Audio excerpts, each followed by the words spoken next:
माता सीता को जानकी कहकर भी संबोधित किया गया है। देवी सीता मिथिला के राजा जनक की पुत्री थी, इसलिए उन्हें जानकी भी कहा जाता है। माता सीता को लक्ष्मी का अवतार माना जाता है, जिनका विवाह अयोध्या के राजा दशरथ के पुत्र और स्वयं भगवान विष्णु के अवतार भगवान श्री राम से हुआ था।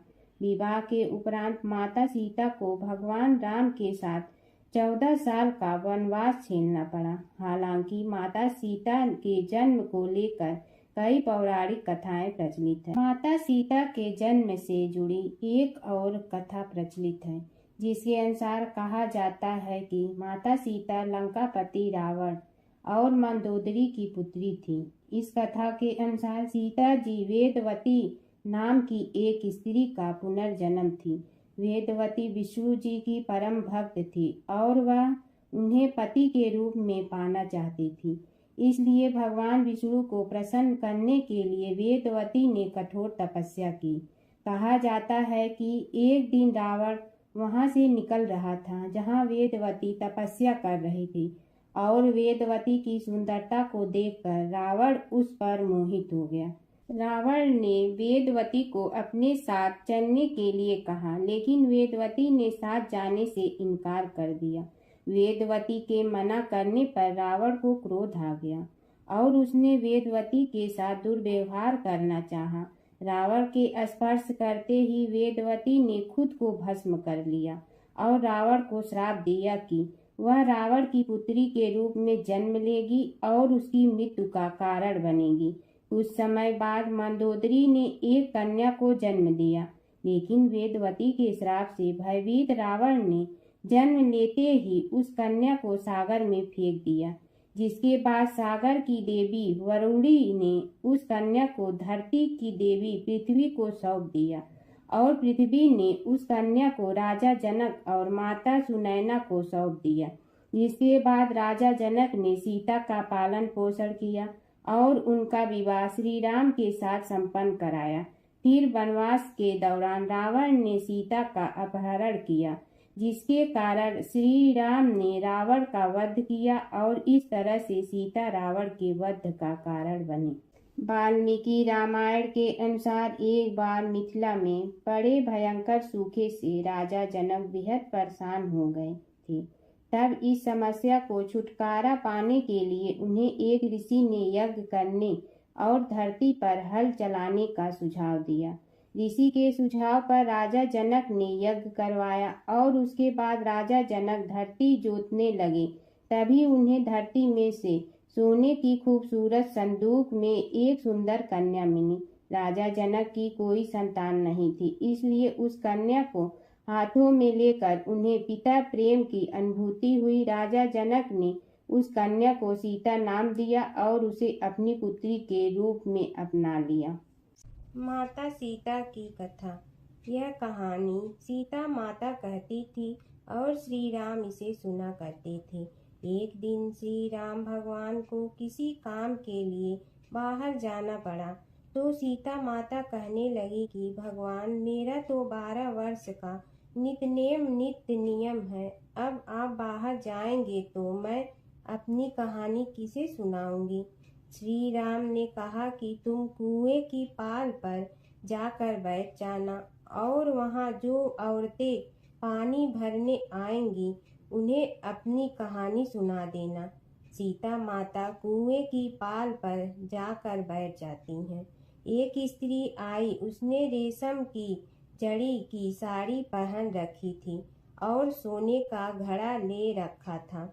सीता माता उसे देख कहती हैं कि बहन, मेरा 12 वर्ष का नित्यनेम सुन लो। पर वह स्त्री बोली कि मैं तुम्हारा नित्यनेम सुनूंगी तो मुझे घर जाने में देरी हो जाएगी और मेरी सास मुझसे लड़ेंगी। उसने कहानी नहीं सुनी और चली गई। उसकी रेशम जड़ी की साड़ी फट गई, सोने का घड़ा मिट्टी के घड़े में बदल गया।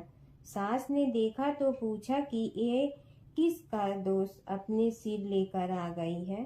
बहू ने कहा कि कुएं पर एक औरत बैठी थी, उसने कहानी सुनने के लिए कहा, लेकिन मैंने सुनी नहीं, जिसका यह फल मिला है।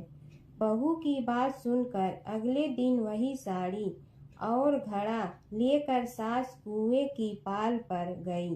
सास को वहीं माता सीता बैठी मिली तो माता सीता ने कहा कि बहन, मेरी कहानी सुन लीजिए। सास बोली कि एक बार छोड़, मैं तो 4 बार कहानी सुन लूंगी। राम आए, लक्ष्मण आए, देश के पुजारी आए, नित नेम का नेम लाए, आओ राम बैठो राम। तपी रसोई जियो राम, माखन मिश्री खाओ राम। दूध बतासा पियो राम, सूत के पलका मोठो राम। साल दुसाला पोठो राम, साल दुसाला ओढ़ो राम।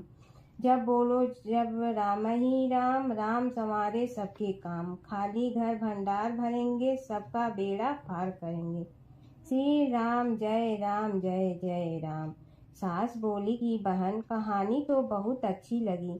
कहानी सुनकर सास घर चली गई और उसकी साड़ी फिर से रेशम जड़ी की बन गई। मिट्टी का घड़ा फिर सोने के घड़े में बदल गया। बहू कहने लगी, सासू माँ, आपने ये सब कैसे किया? सास ने कहा कि बहू, तू दोष लगा के आई थी और मैं अब दोष उतार कर आ रही हूँ। बहू ने फिर पूछा कि वह कुएं वाली स्त्री कौन है? सास बोली कि वे सीता माता थीं। वे पुराने से नया कर देती हैं, खाली घर में भंडार भर देती हैं। वह लक्ष्मी जी का वास घर में कर देती हैं। आदमी की जो भी इच्छा हो उसे पूरा कर देती हैं। बहू बोली कि ऐसी कहानी मुझे भी सुना दो। सास बोली कि ठीक है, तुम भी सुनो। और सास ने कहानी शुरू की। राम आए, लक्ष्मण आए, देश के पुजारी आए, नित नेम का नेम लाए, आओ राम बैठो राम। तपी रसोई जियो राम, माखन मिश्री खाओ राम। दूध बतासा पियो राम, सूत के पलका मोठो राम। साल दुसाला पोठो राम, साल दुसाला ओढ़ो राम। जब बोलो जब राम ही राम, राम संवारे सबके काम। खाली घर भंडार भरेंगे, सबका बेड़ा पार करें। श्री राम जय जय राम। कहानी सुनकर बहू बोली कि कहानी तो बहुत अच्छी है। सास ने कहा कि ठीक है, इस कहानी को रोज कहा करेंगे। अब सास बहू रोज सवेरे उठती, नहाती धोती और पूजा करने के बाद नित नेम की सीता की कहानी कहती। एक दिन उनके यहाँ एक पड़ोस की औरत आई और बोली कि बहन, जरा सी आँच दें ना। तो वह बोली कि आज तो अभी हमने जलाई ही नहीं। पड़ोसन ने कहा कि तुम सुबह 4 बजे से उठकर क्या कर रही हो? फिर उन्होंने कहा कि सुबह उठकर हम पूजा करते हैं, फिर सीता माता की नित नेम की कहानी कहते हैं। पड़ोसन ने उसकी बात सुनकर फिर कहा कि सीता माता की कहानी कहने से तुम्हें क्या मिलता है?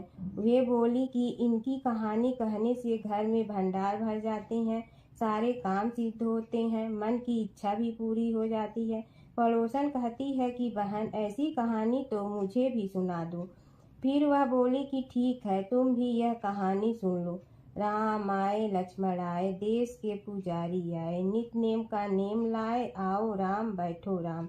सारी कहानी सुनने के बाद पड़ोसन कहने लगी, बहन, कहानी तो मुझे बहुत अच्छी लगी। अब वह पड़ोसन भी नित नेम सीता माता की कहानी कहने लगी। कहानी कहने से सीता माता ने पड़ोसन के भी भंडार भर दिए। अब तो पूरे मोहल्ले में नित नेम की कथा चल पड़ी। हर किसी की मनोकामना पूरी होने लगी। हे सीता माता, जैसे आपने उनके भंडार भरे, वैसे ही आप हमारे भी भंडार भरना, सबकी भरना, कहानी सुनने वाले के भी और कहानी कहने वाले के भी। एक बूढ़ा ब्राह्मण था। वह रोज पीपल को जल से सींचता था। पीपल में से रोज एक लड़की निकलती और कहती, पिताजी, मैं आपके साथ जाऊंगी। यह सुनते सुनते बूढ़ा दिन ब दिन कमजोर होने लगा। तो बुढ़िया ने पूछा कि क्या बात है? बूढ़ा बोला कि पीपल से एक लड़की निकलती है और कहती है कि वह भी मेरे साथ चलेगी। बुढ़िया बोली कि कल ले आना उस लड़की को, जहाँ 6 लड़कियां पहले से ही हमारे घर में है, वहाँ 7वीं लड़की और सही। अगले दिन बूढ़ा उस लड़की को घर ले आया। घर लाने के बाद बूढ़ा ब्राह्मण आटा मांगने गया तो उसने पहले दिनों की अपेक्षा आज ज्यादा आटा मिला था। जब बुढ़िया वह आटा छानने लगी तो लड़की ने कहा कि लाओ माँ, मैं छान देती हूँ। जब वह आटा छानने बैठी तो परात भर गई। उसके बाद माँ खाना बनाने जाने लगी तो लड़की बोली कि आज रसोई मैं बनाऊंगी। तो बुढ़िया बोली कि ना, तेरे हाथ जल जाएंगे। लेकिन लड़की नहीं मानी। वह रसोई में खाना बनाने गई तो उसने तरह तरह के 36 व्यंजन बना डाले और आज सभी ने भर पेट खाना खाया। इससे पहले वह आधा पेट भूखा ही रहते थे। रात हुई तो बुढ़िया का भाई आया और कहने लगा कि दीदी, मैं तो खाना खाऊंगा। बुढ़िया परेशान हो गई कि अब खाना कहाँ से लाऊंगी। लड़की ने पूछा कि क्या बात है माँ। उसने कहा कि तेरा मामा आया है और रोटी खाएगा, लेकिन रोटी तो सबने खा ली है, अब उसके लिए कहाँ से लाऊंगी। लड़की बोली कि तू चिंता मत कर माँ, मैं बना दूंगी। और वह रसोई में गई और मामा के लिए 36 व्यंजन बना दी। मामा ने भरपेट खाया और कहा भी कि ऐसा खाना इससे पहले उसने कभी नहीं खाया है। बुढ़िया ने कहा कि भाई, तेरी बावनी भाजी है, उसी ने बनाया है। शाम हुई तो लड़की बोली कि माँ, चौका लगा के चौके का दिया जला देना, कोठे में मैं सोऊंगी। बुढ़िया बोली कि ना बेटी, तू डर जाएगी। लेकिन वह बोली कि ना माँ, मैं नहीं डरूंगी, मैं अंदर कोठे में ही सोऊंगी। वह कोठे में ही जाकर सो गई। आधी रात को लड़की उठी और चारों ओर आंख मारी तो धन ही धन हो गया। वह बाहर जाने लगी तो एक बूढ़ा ब्राह्मण सो रहा था। उसने देखा तो कहा कि बेटी, तू कहाँ चली। लड़की बोली कि मैं तो दरिद्रता दूर करने आई थी, अगर तुम्हें दूर करवानी है तो करवा लो। उसने बूढ़े के घर में भी आँख से देखा तो चारों ओर धन ही धन हो गया। सुबह सवेरे सब उठे तो लड़की को ना पाकर उसे ढूंढने लगे कि पावनी बेटी कहाँ चली गई। बूढ़ा ब्राह्मण बोला कि वह तो लक्ष्मी माता थी, जो तुम्हारे साथ मेरी दरिद्रता भी दूर कर गई। हे लक्ष्मी माता, जैसे आपने उनकी दरिद्रता दूर की, वैसे ही सबकी करना। महालक्ष्मी व्रत कथा। प्राचीन काल की बात है। एक गांव में एक ब्राह्मण रहता था। वह ब्राह्मण नियमानुसार भगवान विष्णु का पूजन प्रतिदिन करता था। उसकी भक्ति से प्रसन्न होकर भगवान विष्णु ने उसे दर्शन दिए और इच्छा अनुसार वरदान देने का वचन दिया। ब्राह्मण ने माता लक्ष्मी का वास अपने घर में होने का वरदान मांगा। ब्राह्मण के ऐसा कहने पर भगवान विष्णु ने कहा, यहाँ मंदिर में प्रतिदिन एक स्त्री आती है और वह यहाँ गोबर के उपले थपथपाती है, वही माता लक्ष्मी है। तुम उन्हें अपने घर में आमंत्रित करो। देवी लक्ष्मी के चरण तुम्हारे घर में पड़ने से तुम्हारा घर धन धान्य से भर जाएगा। ऐसा कहकर भगवान विष्णु अदृश्य हो गए। अब दूसरे दिन सुबह से ही ब्राह्मण देवी लक्ष्मी के इंतजार में मंदिर के सामने बैठ गया। जब उसने लक्ष्मी जी को गोबर के उपले थपथपाते हुए देखा तो उसने उन्हें अपने घर पधारने का आग्रह किया। ब्राह्मण की बात सुनकर लक्ष्मी जी समझ गई कि यह बात ब्राह्मण को विष्णु जी ने ही कही है, तो उन्होंने ब्राह्मण को महालक्ष्मी व्रत करने की सलाह दी। लक्ष्मी जी ने ब्राह्मण से कहा कि तुम 16 दिनों तक महालक्ष्मी व्रत करो और व्रत के आखिरी दिन चंद्रमा का पूजन करके अर्घ देने से तुम्हारा व्रत पूर्ण हो जाएगा। ब्राह्मण ने भी महालक्ष्मी के कहे अनुसार व्रत किया और देवी लक्ष्मी ने भी उसकी मनोकामना पूर्ण की। उसी दिन से यह व्रत श्रद्धा से किया जाता है।